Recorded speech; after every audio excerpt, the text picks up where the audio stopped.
Welcome to All Things Moore County, Moore County's weekly radio show highlighting the many facets of the Sandhills. That includes real estate, lifestyle, community and neighborhoods. And now from 4 Properties, here's your host, Bill Sahadi. Good morning. Welcome to the talk show, All Things Moore County. Dorothy, we've had a run of shows finally this year on real estate-related topics. I've noticed that. We got away from it for a while. Well, with your 10-year anniversary this year, it kind of... 10 years. Yep. I know it is. It's going back to the roots. So back in the fall, Jennifer Carlson, who's a friend, who is a well-known real estate broker here in Moore County and the owner of Pinelife Realty Group, was on the show with Karen Dolmage. And they were doing, it might have been one of the last shows we did in a real estate topic. They were talking about the lending process in Moore County. And last week, we had John Tampa on talking about his buy and sell experience and what it takes for sellers to put their home on a market and to be very proactive and ahead of the curve, and what can happen if a seller does the right thing. One of the things we did not talk about on that show, Jennifer, that we're going to talk about today is a topic that you're very skilled in, knowledgeable about, but a lot of brokers in our area, not so much. We're talking about radon. And we talked a little bit after that taping about doing a show. And finally, we were able to get together. Yes. So, I only discovered radon about a year and a half ago. Oh. Yeah. Isn't that crazy? I've been in real estate 6 years. How did you, tell me the story. I went to Raleigh because I take a lot of extra classes just for continued learning. Right. And I happened to be in a class with an agent who was telling me about radon.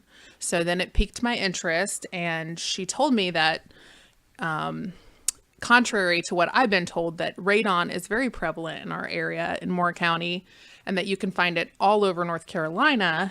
But she was a Wake Forest realtor and she was a broker in charge. I believe it was the broker in charge course. And she said, you should really look into it and you should start advocating for your clients. So I checked into radon and went to a few learning objectives in Raleigh and got information, and then immediately started advising my clients to test for radon. Yeah, and as a result of that inquiry, you're sitting at this table surrounded by 2 guys from Brooklyn, New York. I don't know if you know that or not, but you are. And I'm talking about the gentleman to your left, Sal Nolfo from Alphon Radon Testing. Sal, good morning. Good morning. How are you? I'm doing pretty good. How are you? Good. You've sort of become like a little rock star here in Moore County, and you do fly under the radar a bit, but more and more. A year ago, almost to the day, you and I spoke on the phone. I was in New York City visiting family, and I had a radon inspection to do in Whispering Pines. And it was the first time you and I had spoken. And you went into the home. I believe it's a 48-hour test that you do. Yes, sir. For real estate transactions, it's 48 hours minimum. Yeah. Correct. How did you, we know you're not from the South, like me, and it's good. We like that. Tell me how you got to North Carolina. How long have you been in the South, and how you got into the business of radon inspections? Not mitigation, just inspections, correct? Yes, sir. It started probably about 35 years ago. Okay. We opened up a company called Carolina Radon. And basically, back then, the EPA had complete control. They didn't have a certification system. What they did was they listed, if you take a series of testing and such, they would list the individual on their credentials websites. There were 2 categories. One was measurement, one was mitigation, contractors. Back then, I was on both. And then eventually dropped the mitigation portion because of a conflict of interest, and we just stuck with the measurement only. Yeah, makes sense.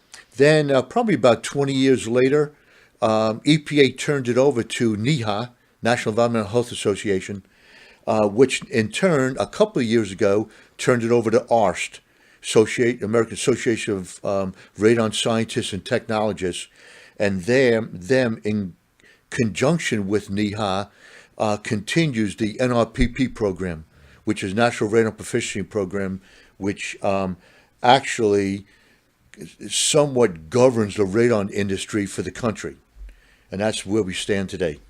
What do you tell a layman to the very simple question, what is radon? Okay, radon is technically an element. It's in a decay chain which begins with uranium, U-238, and it ends, would you believe, in lead. Lead actually is at the end of the decay chain for uranium. Well, right in the middle, I mean dead in the middle, is the elements that we typically would test for today, and that is radium, radon, and radon is a gas versus a solid. Okay. And then polonium-214 and then polonium-218 as well. So, and those are what's called daughters. So any conversation with regards to radon gas, Yeah. it's the radon-222 gas, but it's also the daughters, those two poloniums, that also are responsible for lung cancer deaths as well. Okay. So the lack of a scientist in me, and especially the lack of a chemist in me, because it just sounded like you were reciting the chemical signs for boron. What are people supposed to be concerned about with radon gas? You just mentioned lung cancer. Okay, there's, I guess in layman's terms, Yeah. Yeah. radon is a radioactive gas. Okay. It's a little different than other gases in the respect that there's only one molecule, and that's very, very important, versus, say, oxygen gas, which has two. It's O2. But radon only has one molecule to it. So in essence, what that means to us is it goes through about anything. It literally will go through concrete, wood, paper, leather. So virtually any radon gas that seeps up through the ground beneath a structure, it's going to get into the house because there's nothing outside of a lead shield. Right. There's nothing that's going to prevent that from happening. Jen, what do you tell people who say, oh, you don't have to be concerned with radon in this part of the state, but yes, in other parts of the state, radon seems to be more prevalent and they do radon testing? I've had a little bit of pushback, and I tell them in a 6-month span, I tested 21 homes. Actually, Sal tested 21 of my houses that were for buyers. Okay. And 6 of those were at either almost a 4 picoliters Right. or higher, which at a 4 becomes a material fact. Right. And then also at a 4, that's when, once you've had exposure to a 4, your chance for lung cancer is 7 people out of 1,000. So that's what I tell them. If it wasn't happening here, then I would not be getting positive tests. And actually, when we clustered those tests, 5 out of the 6 were in Southern Pines alone. Is that right? Yeah. So which encouraged me to get my house tested immediately, because when I bought my home, I didn't test for radon. Right. I had no idea really what it was, because the first few years in real estate, no one really tested around me, and I was kind of told it wasn't here. Somebody once told me I don't have to worry about radon because I have plans to seal my crawl space. False. What do you say to that? Well, there's a, let's put it this way. There's a sub-development, which I'll withhold its name, that's off of Lake Wheeler Road. It's actually just beyond the lake. And I went in and tested a home there, and probably 80% have what's called encapsulated crawl spaces, Right. or sealed crawl spaces. Okay. And I tested one that came up at 24 picocuries. Now, what Jennifer had mentioned... 24? Do you say 24? Yes, sir. Yeah. What Jennifer had mentioned about 4 picocuries, Yeah. that's the EPA action level. So in other words, 3.9 and below is under, 4.0 and above needs further action. So this one tested at 24. And what I did is I sent out little mailings to the others in the subdevelopment. And all of them, I probably tested about, well, almost half of the subdivision. And all but one came up elevated. All of them came up elevated except for one. Over 4. Yes, sir. All of them in encapsulated crawl spaces except for one basement. Okay. That came out as 16.4 picocuries, but the rest of them were in high teens or low 20s. And so they had a real issue at that sub. So if the question is encapsulated crawl spaces or any type of construction for that matter, right, it's not going to make a difference. Okay. All right. Jennifer, you're as active a broker in Moore County as anybody. Is it your policy when speaking with a buyer always to encourage them to have a radon test? Yes. So going forward, since I started testing, right, 100% of the time, I encourage all of my buyers. And do you get brushback? Actually, no. Yeah. Why would you? Yeah, they trust me and they know it's for their own good. And right, I tell them, I have a basement and I live right by Weymouth, where in that 3-mile span is where we got 5 tests that were positive. You know, so I live in the same area and I never had it done. Mm-hmm. See? And it's kind of That's scary. why I'm losing my hair. But yeah, 100% now. Now that I have been exposed to the knowledge of what radon is and why it's a concern for buyers, automatically, if you think about it, a system can cost, and you know, Sal can talk more about it, but a system can cost anywhere from, I've seen $1,500 up to almost $8,000 because they had additions on their house where they had several different crawl space accesses. So they had to put multiple mitigation systems in. And if you're buying a home, why not spend the $200 and test? Because when you turn around and sell it, there's a chance that a buyer might test for it, and then you're stuck with mitigation costs. Okay, can you walk me through a situation where you had a radon test done and it came up 4 or above? Mm-hmm. What was your next step and how did you proceed?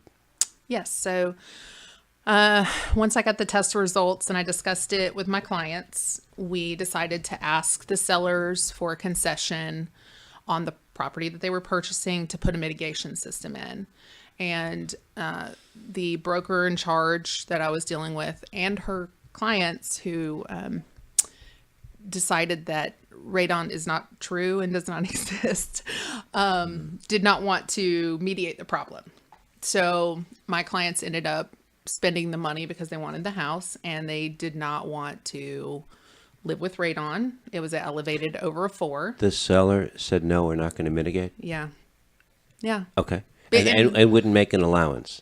No. And I think it was more about because we are setting expectations as advisors, as real estate agents. And I think that a lot of it had to do with the agent said radon is not a problem here. And so naturally her sellers said the same thing. But my clients ended up having to put 3 radon systems in. At what cost? I think $5,500. $5,500 for a total of 3 systems. Yes. And I might be a little off on the number, but I believe it was $5,500. So Jen brings up a great point. The reason that seller did not participate in mitigation was because of the expectations that their broker set for them, that it shouldn't be an issue. And sometimes when we're in a situation, in a co-broke situation, we try so hard to manage expectations of our clients, but we are hoping that on the other side of the aisle, that broker is doing the same thing. So the broker didn't do that same thing. So the seller had no expectation that this was necessary, but your client still wanted the home. Mm-hmm. But that's not normal. No, normally people walk away. Yeah, they'll back out. We've had several terminated contracts where the other party would not agree to help with mitigation, and we walked away. Okay. You don't mitigate. We're running out. We're short. You don't do the mitigation yourself, Sal? No, Okay. I do not. Okay. I subcontract it. Okay. So, but you are a referral source for people. If you have a test done and Jennifer needs to address it further, you can give her the people who need to go in and do what they need to do. Yes, sir.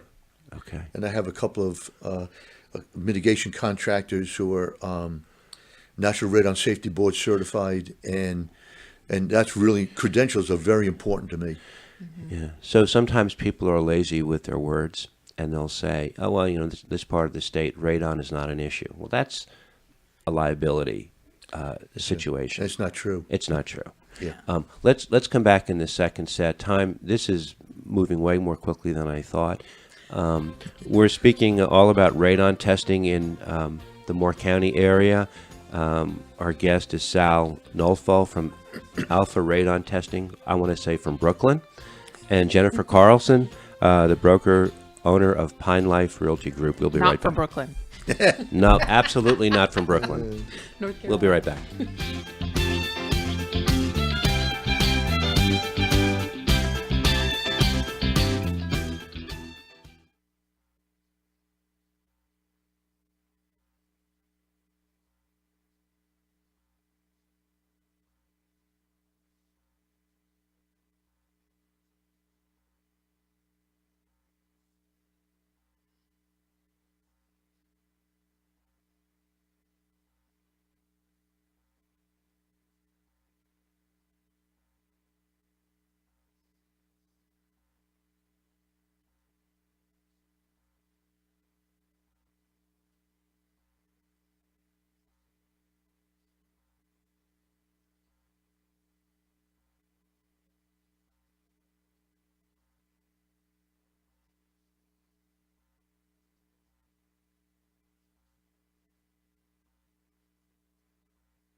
Welcome back to our second set of All Things Moore County, speaking with Jen Carlson from Pinelife Realty Group and Sal Nolfo, Alpha Radon Testing.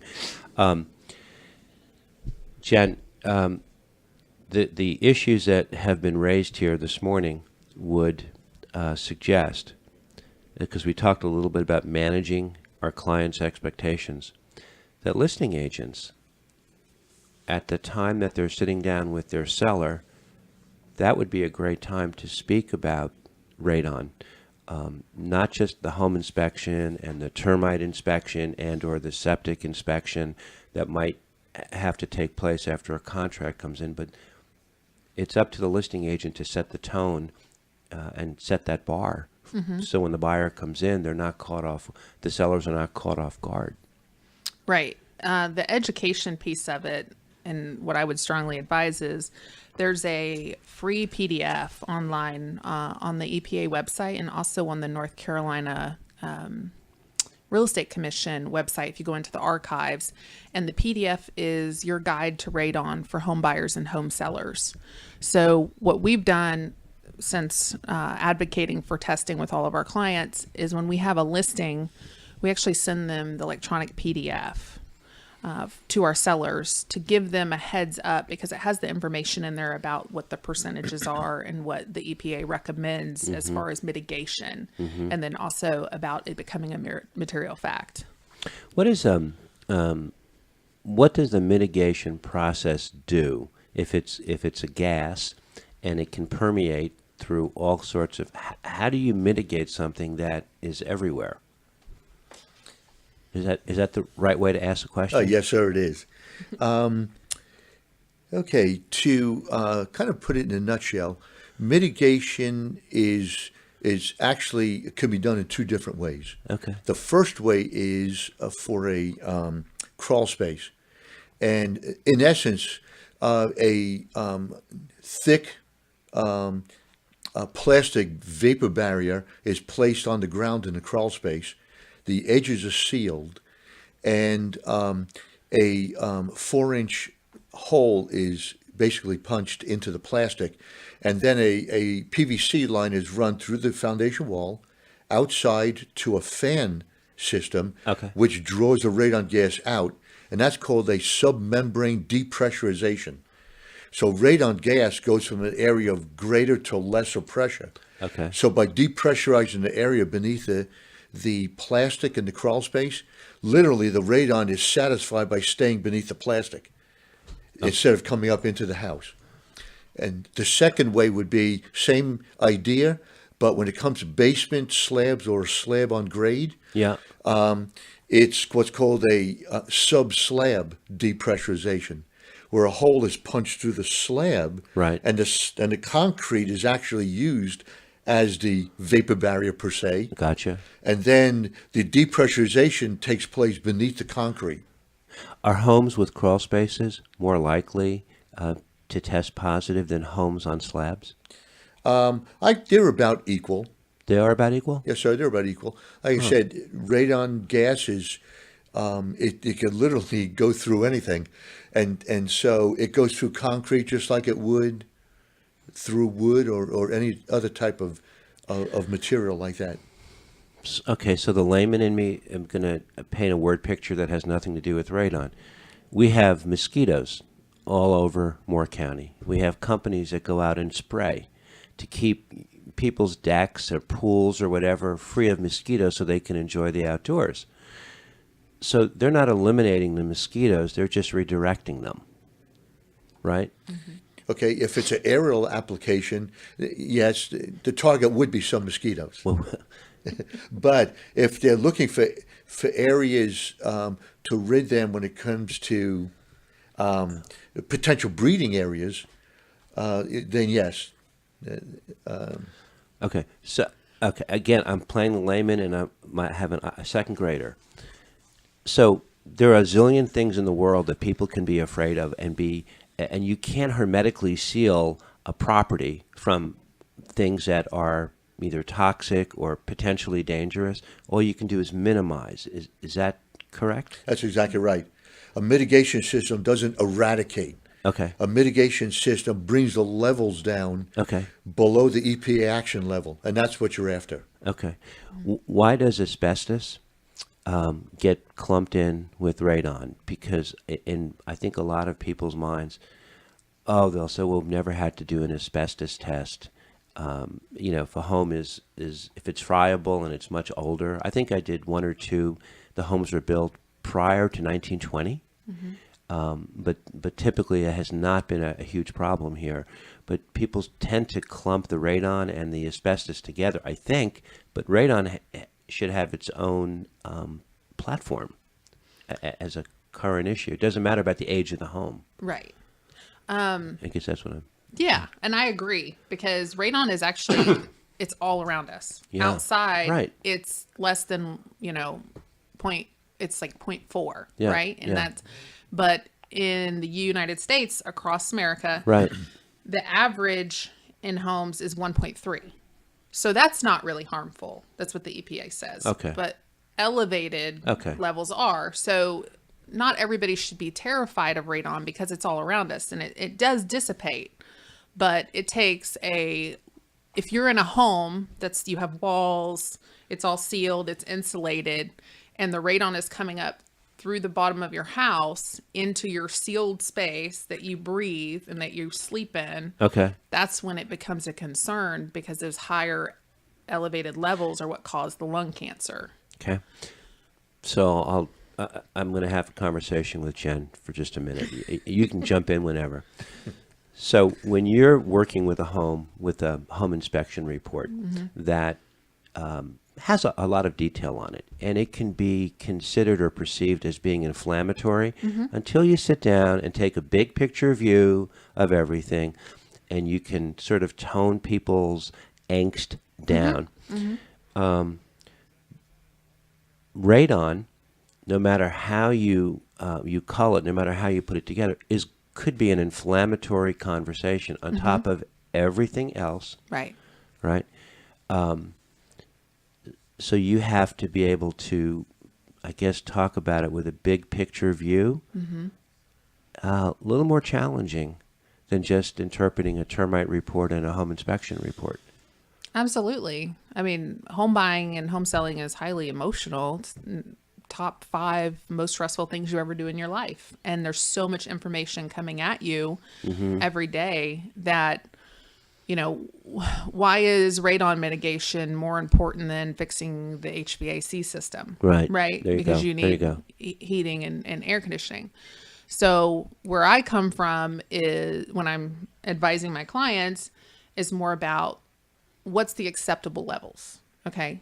And let's talk about we have a lot of wells in Moore County. So radon can be in well water. Right. So there's 2 ways to get lung cancer from radon: inhaling or ingesting.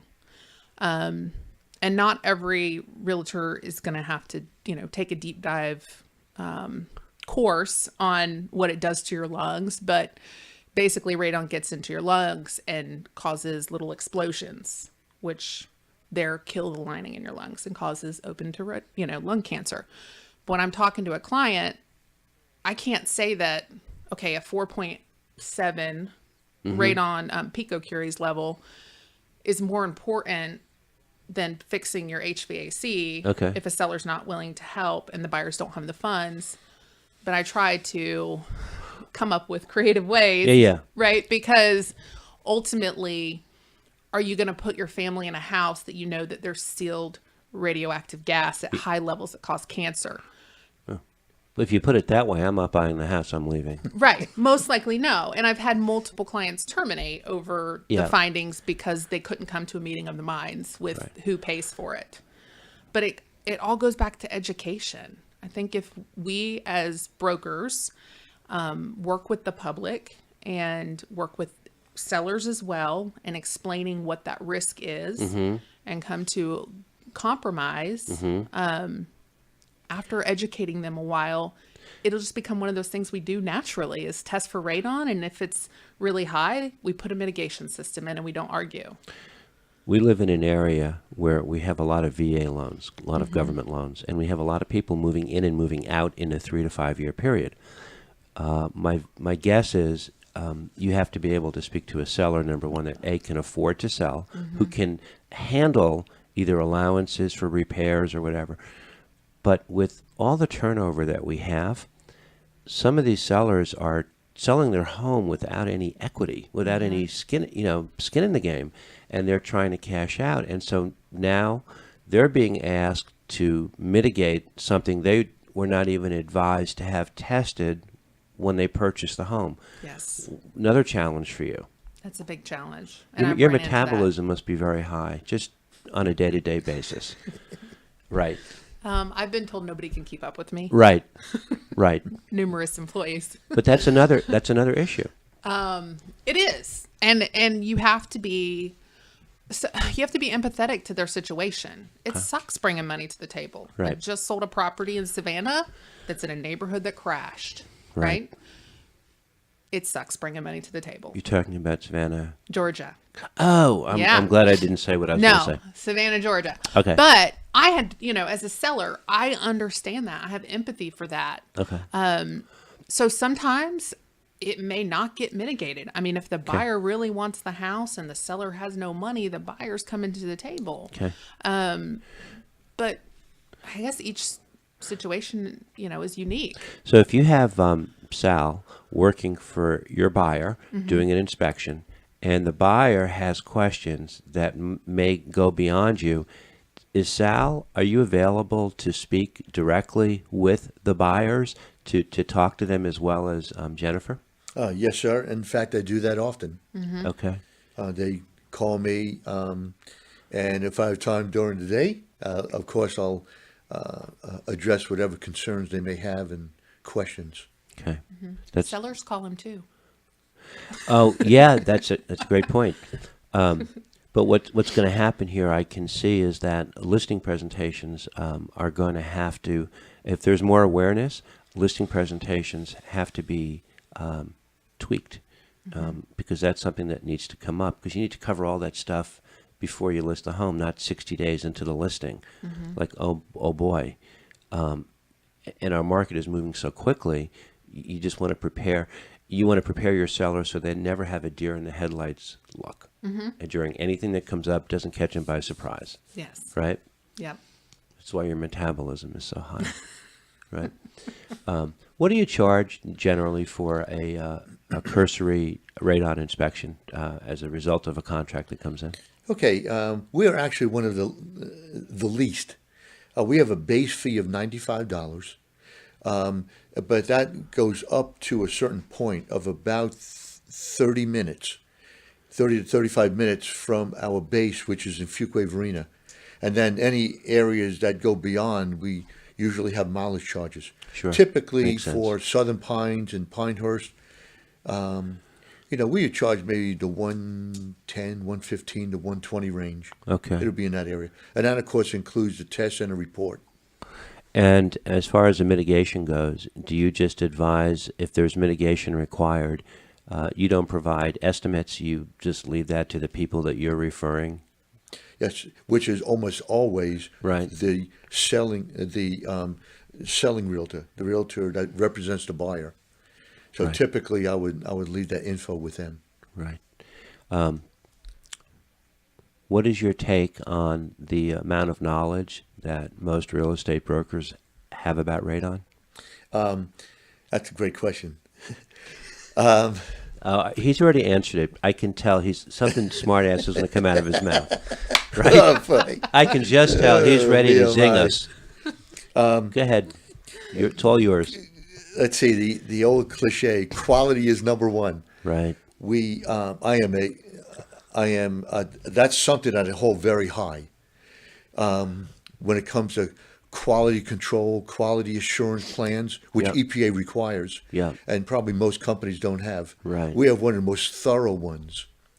And that really means a lot because we do a lot of HUD testing Yeah. as well. Yeah. And we use the charcoal packets on them. Okay. And we have to do what's called spike tests, duplicates, blanks, and there's a certain percentage that have to be done. I also have advanced certification with multifamily buildings.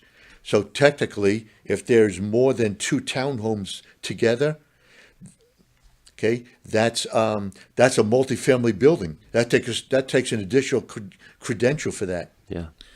Those types of things. So for someone to know, like most realtors don't know, Right. that if a home has a private well and the home comes up 4.0 or more, Right. the well has to be tested. Right. There's no option there, and that's usually $165 to $200 to do that. Those are the types of things that I address and share in office meetings for realtors Okay. as well. Yeah. So credentials are really important, and it's important to keep up with these new rules that ARST puts out, so that we know that what we're doing. Because, like Jennifer mentioned, it's highly emotional, and deals are made and broken Yeah. over arguments over radon. Yeah. Well, is your man certified? Does he know what he's doing? Right. And those type of things. Yeah. A lot of liability involved. And, there are a lot of people who go on to, they Google, they get information, and sometimes the information can be misleading, and people form opinions based on a very limited amount of information. So I guess another question I have is, what do you tell people who can go to Home Depot or Lowe's and pick up their own home radon testing kit compared to what you do? Okay, well, first, Lowe's and Home Depot, they only carry the charcoal packets. Yeah. Now, nothing against charcoal, Right. but Better to cook a steak on it. right. But the thing is, we use electronic digital devices, Yeah. and I consider them more accurate because charcoal there are certain things about charcoal that plays against them. For example, charcoal is a big absorbent of moisture, so it can't go near a bathroom. It can't go near a kitchen when you put charcoal canisters in place, because it's going to absorb the moisture and inhibit the gas that's supposed to be absorbing. Those type of things. Next thing is, how do you know about the lab? All of them have labs. Right. If you don't run spike or duplicate testing or blanks, how do you know that the lab is legit? Or are they just running it through, okay, this looks good, and that's that? So, we test the labs. And I'll withhold their name. Yep. But they're out in Fletcher, North Carolina, and Okay. we test that lab. Okay. Whenever we use charcoal for HUD and those other types. Okay. As well, and want to make sure they're on the up and up. Like if I have a blank, which means I don't even open the thing, Right. and then when I come and retrieve the packets, then I open it and seal it real quick. If that comes back with a reading, I know the lab didn't do something right. So the labs have to be tested as well. Right. Plus, EPA has a whole litany of measurement protocol to follow. How do you know that was followed? Can't be within 20 inches of the floor. Can't be within 3 feet of an openable window or door. Can't be within 1 foot of a wall, exterior wall, Right. et cetera, et cetera. There's a whole litany of those things. How do you know that they were followed? Yeah. I wouldn't read those directions. Most people wouldn't, right? They would just open it and put it somewhere. Yeah. Yeah. And then even with so-called professional measurement people, I've seen some put electronic devices on a granite countertop in a kitchen. Right. And there's 2 violations right there. Right. Granite is a radon producer. So if it goes on a granite countertop, which EPA, it's right in the manual, don't do that. But what does that mean? You're going to get a false high. Yeah. And I've seen it before, Yeah. and there was heartache over it. You've answered my question about going and buying a kit from a retail store. You pretty much solved that for me. Thank you. And can I say, Yes. real estate agents, please do not go buy a kit and test for your client. That is so much liability. Right. I have multiple agents tell me that. Please do not do that. Right. Right. That is huge. Yeah.